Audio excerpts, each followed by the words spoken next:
Now students we have completed with business process outsourcing. अभी हम लोग पढ़ने वाले नॉलेज प्रोसेस आउटसोर्सिंग। अभी इसमें और बीपीओ में क्या फ़र्क होता है? बीपीओ में बहुत सारे काम होते हैं, जैसे मैंने तुम्हें बताया मार्केटिंग का काम हो सकता है, कस्टमर केयर का काम हो सकता है, हम लोगों ने देखा प्रोडक्ट डेवलपमेंट का, ऐसे बहुत सारे काम हो सकते हैं जो एक कंपनी दूसरे को देगी। लेकिन इन सब कामों में से कुछ काम स्पेशलाइज काम होते हैं जिसमें सिर्फ बेसिक चीज़ें नहीं करनी होती, उसमें बहुत सारा काम होता है। जैसे कि तुम किसी को कस्टमर केयर की सर्विस का काम दोगे तो उसको सिर्फ क्या करना है, सामने वाले के कॉल को रिसीव करना है और सामने वाले के कॉल को रिसीव करके उसको जवाब देना है। तो इसके अंदर ज़्यादा दिमाग लगाने की ज़रूरत नहीं है। लेकिन सोचो कि मैं कोई कंस्ट्रक्शन कंपनी का ओनर हूँ और मेरी बहुत सारी अलग अलग जगह पर बिल्डिंग्स है, और मैंने सोचा कि कोई एक सिटी में मैं नया कंस्ट्रक्शन स्टार्ट करूँ, लेकिन मेरे पास वो जगह पर कंस्ट्रक्शन को स्टार्ट करने का नॉलेज नहीं है, बिकॉज वहाँ का मार्केट कैसा है, वहाँ के लोग कैसे, उनको किस तरह के घर चाहिए, 2 BHK चाहिए, 3 BHK चाहिए, उनको क्या क्या फैसिलिटीज़ चाहिए, वो सब मैं नहीं जानता। बिकॉज मैं काम कर रहा हूँ फॉर एग्ज़ाम्पल बॉम्बे में, और ये बात हो रही है फॉर एग्ज़ाम्पल नासिक। तो नासिक में मुझे नई बिल्डिंग कंस्ट्रक्ट करनी है, लेकिन वहाँ के लोगों की क्या सोच है वो मैं नहीं जानता।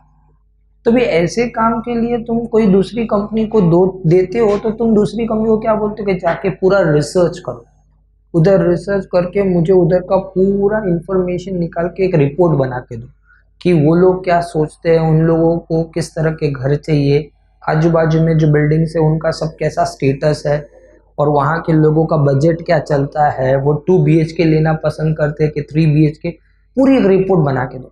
तो इसके अंदर जो काम मैं दे रहा हूँ दूसरी कंपनी को, कोई नॉर्मल काम नहीं है। ऐसा तो नहीं है कि मैंने ट्रांसपोर्ट का काम दे दिया सिर्फ, या फिर ऐसा काम भी नहीं है कि मैंने किसी को वेयर हाउस का काम दिया है।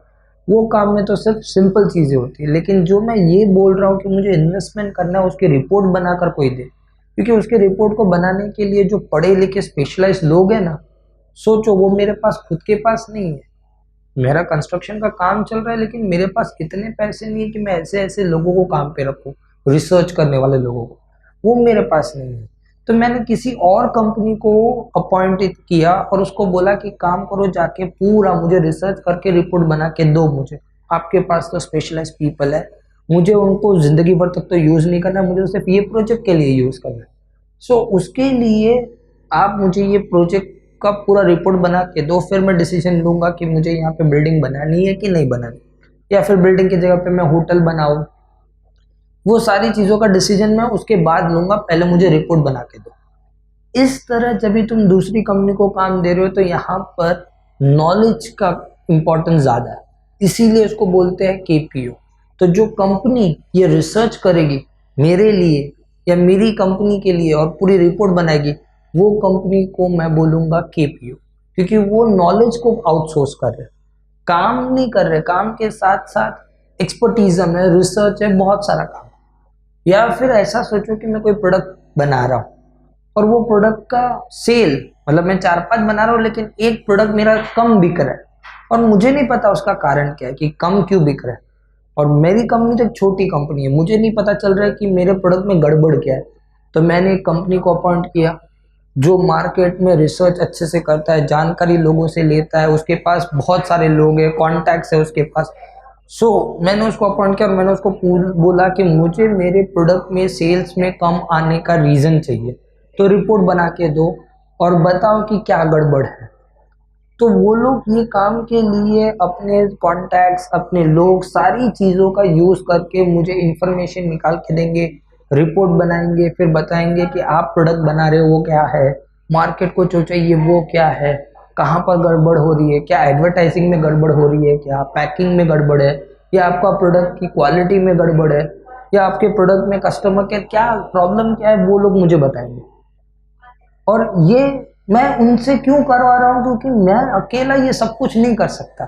मेरी कंपनी इतनी पैसे वाली नहीं है फॉर एग्जांपल कि बस मैं इतना बड़ा सेटअप कर सकूँ। हाँ, अगर मैं रिलायंस का ओनर होता या मैं टाटा ग्रुप का ओनर होता तो मैं ये सब काम करवाता अपनी ही कंपनी से, लेकिन मेरी एक छोटी कंपनी है, पर फिर भी मेरा धंधा में नुकसान हो रहा है तो मुझे जानकारी चाहिए, इसीलिए मैं जो किसी को देता हूँ उसको बोलते KPO. It is a business practice in which जो कंपनी होती है सर्विस दे रही है मुझे, उसको मैंने काम पे रखा टू परफॉर्म सर्टन टास्क, उसके साथ वो अपना नॉलेज भी दे, मुझे बताए कि क्या गड़बड़ है, एक्सपर्टीजम चाहिए मुझे, तभी मैं वर्ड यूज करूंगा केपीओ। बीपीओ का एक पार्ट है केपीओ। फिर it is allocation of relatively high level of task. ये नॉर्मल टास्क थोड़ी ना कि कॉल रिसीव किया या प्रोडक्ट को ट्रांसपोर्ट किया, वेयर हाउस किया, ये नॉर्मल टास्क नहीं है, इसमें टाइम लगता है। ये एक हाई लेवल टास्क, इसके लिए बहुत पढ़े लिखे लोग चाहिए, एनालिसिस करने वाले लोग चाहिए, ऐसे लोगों की जरूरत पड़ती है। So it is an allocation of relatively high level of task to an outside organisation और a different group within a same organisation. Same organisation के अंदर डिफरेंट ग्रुप का मैं एग्जांपल देता हूँ। आज टाटा कार बनाता है और टाटा सॉफ्टवेयर भी बनाता है। अभी टाटा कार बनाने वाली कंपनी है ना, उसको हम लोग टाटा मोटर्स बोलते हैं, और टाटा का सॉफ्टवेयर बनाने वाली कंपनी को बोलते हैं टाटा कंसल्टेंसी सर्विस। अभी होता क्या है, जब भी टाटा कार बनाता है तो तुम्हें पता होगा कि कार के बाजू में एक काइंड ऑफ एक एलईडी होता है जिसमें बटन दबाने पे गाने बजते हैं, या फिर सारी चीज़ें ऑटोमेटिकली कुछ ना कुछ होता है वो बटन दबाने पे, वो स्क्रीन पे। तो वो सारी चीज़ों का सॉफ्टवेयर बना कर देना टाटा मोटर खुद नहीं करता है, वो टाटा कंसल्टेंसी सर्विस से करवाता है। वो खुद सब कुछ करने थोड़ी नहीं बैठेगा, क्योंकि वो क्या कहता है, हम लोग तो गाड़ी बनाने में स्ट्रांग है, हम थोड़ी नहीं ये सॉफ्टवेयर बनाने में स्ट्रांग है। सॉफ्टवेयर बनाने में कौन स्ट्रांग है? टाटा कंसल्टेंसी, तो उससे करवा लो। इस तरह बड़ी बड़ी कंपनी के अंदर तुम क्या नोटिस करोगे कि एक कंपनी अपना ही काम बड़ी कंपनी के ग्रुप में से किसी और कंपनी से करवाते हैं। जैसे कि फॉर एग्जांपल और एक देता हूँ, अभी टाटा स्टील भी बनाता है और टाटा का खुद का कंस्ट्रक्शन भी है। तो टाटा कंस्ट्रक्शन क्या करेगा, स्टील बनाने का काम टाटा स्टील से करवा के ले लेगा। तो ऐसे भी होता है ना, उसको भी आउटसोर्स ही बोलते हैं हम लोग।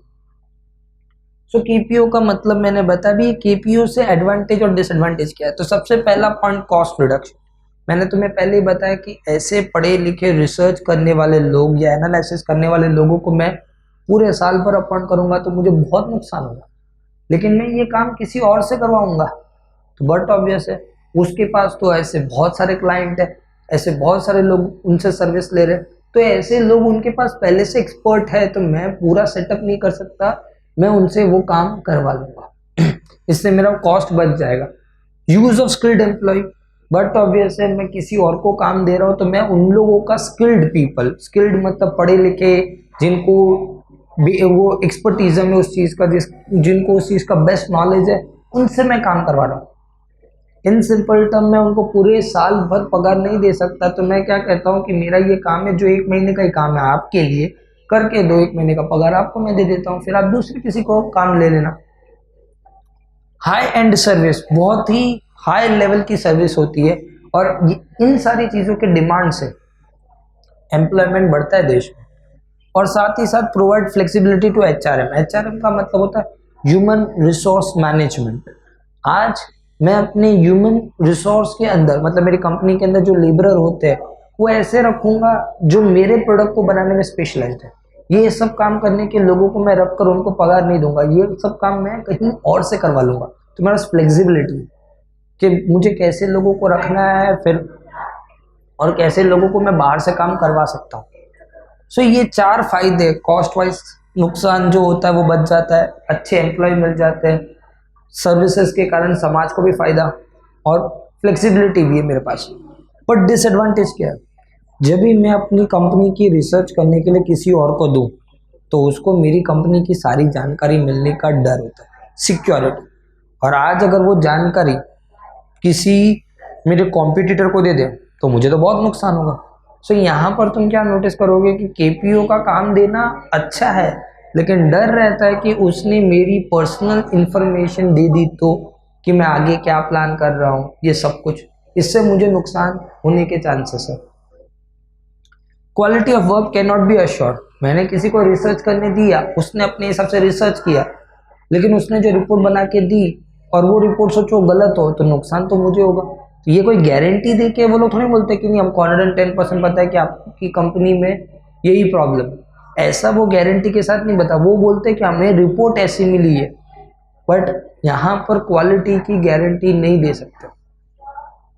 KPO is time consuming.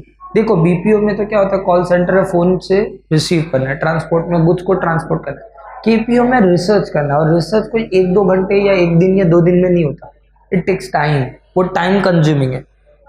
और इधर भी गड़बड़ हो सकती है, जैसे बीपीओ में कम्युनिकेशन, मैंने उनको रिसर्च करने के लिए बोला कुछ और था, उन्होंने रिसर्च कुछ और कर दिया, तो कम्युनिकेशन सही से नहीं दिया, मैंने उनको क्लियर कट नहीं बताया कि मुझे चाहिए क्या, तो फिर वो मुझे प्रॉपर रिपोर्ट बना के नहीं देंगे, और जिससे मुझे फायदा नहीं होगा बट मेरे पैसे जाएंगे, और लास्ट में रिडक्शन इन कम्युनिकेशन भी हो सकता है। ऐसा सोचो कि मैं आउटसोर्स करा रहा हूँ कोई अमेरिका की कंपनी से, और मैं इंडियन, मुझे इंग्लिश अगर नहीं आई तो हम दोनों के बीच में कम्युनिकेशन बराबर होगा नहीं, और अगर कम्युनिकेशन बराबर नहीं होगा तो वो रिसर्च बराबर नहीं करेगा, बिकॉज मैंने उनको सही से बताया ही नहीं करना क्या है। सो कम्युनिकेशन सही से तभी होता है जब भी लैंग्वेज का प्रॉब्लम ना हो, कल्चर का प्रॉब्लम ना हो, ये सारी चीज़ें जब भी क्लियर होती है ना तो कम्युनिकेट करना ईजी हो जाता है। बट जब भी तुम बाहर वाले को काम देते हो तो ये सारी चीज़ें बीच में आती है। सो मैंने तुम्हें केपीओ के एडवांटेजेस भी बताया और डिसएडवांटेजेस भी बता दी। अभी हम लोग लास्ट पार्ट जो पढ़ने वाले, that is LPO, legal process outsourcing.